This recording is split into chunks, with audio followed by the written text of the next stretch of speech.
เป็นทางปูนด้วยพี่ ทางเดินเลาะคลองนะครับ กว้างเมตรกว่าเองใช่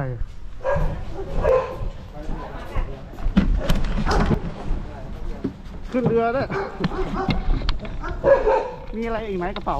นี่ครับ ไปวันนี้เลยครับ ได้ไหมลูก ได้นี่มานะนั่งทางในอ่างนี่ของมัน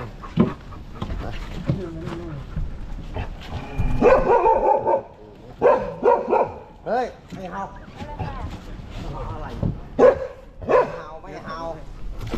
อุ้ยโอ้ ตอน เอานะหันหน้าหน่อย1 2 3โอ้คือแอดเวนเจอร์ ในกลุ่มมอเตอร์แลนด์ใช่ไหมพี่ ใช่ครับในกลุ่มมอเตอร์แลนด์ เดี๋ยวพี่เขาส่งในกลุ่มมอเตอร์แลนด์ด้วย ผมเข้าในกลุ่มมอเตอร์แลนด์เดี๋ยวไปทำมอเตอร์แลนด์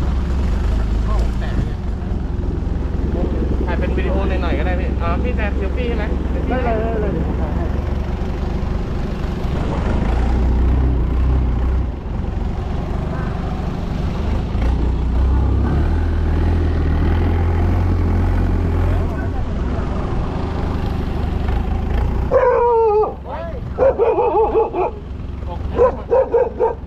ฝนตกปลานะ เซลฟี่มาก็ได้พี่เอา ไปสวยถ่าย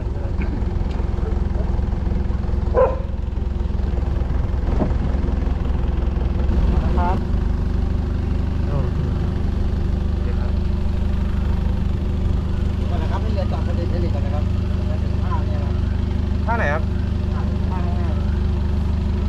รับให้ผมต่อเรือตัวหนึ่งนะครับ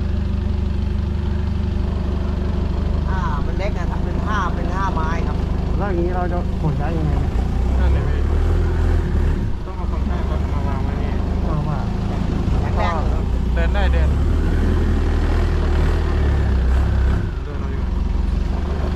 ทำไปก่อนนะครับต้องพูด เอาเรา ขึ้นนะ เอาคุณเอาบอร์ดขึ้นเลยอะไรครับ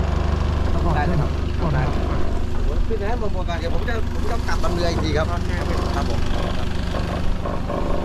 ตามไปเลยตามสบายเลยทานก็แน่นหนาครับ เข้าแขกก็ได้ ก้าวเดียวก้าวยาวเลยครับเดี๋ยวผมบอกว่าก้าวยาวอยู่ห่างๆครับแน่นอน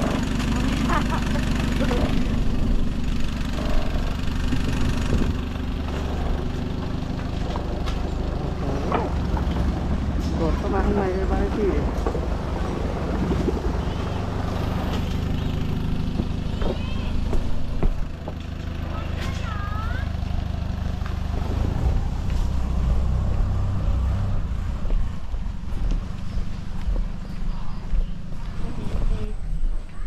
ไปสนีขี่มอเตอร์ไซค์มา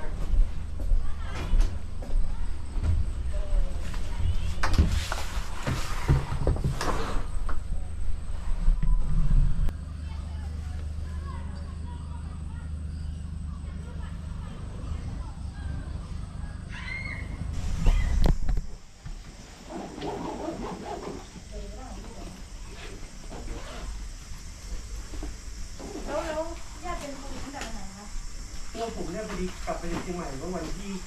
8แล้วก็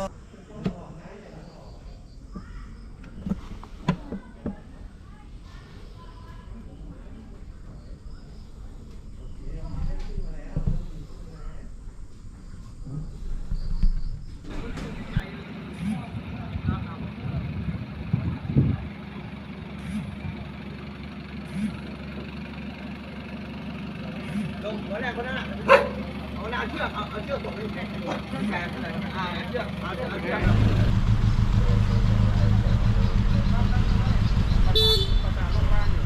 อ๋อประสานโรงพยาบาล ก็อยู่รอเขาตอบรับก่อน เอาโรงพยาบาลกลางไม่รับเหรอครับยังเหรอ ยังเขาเพิ่งประสานไปครับ อ๋อไปเลย รอลงมางานตอบรับ เอาไปก่อนทำมาเลยยาวมาอี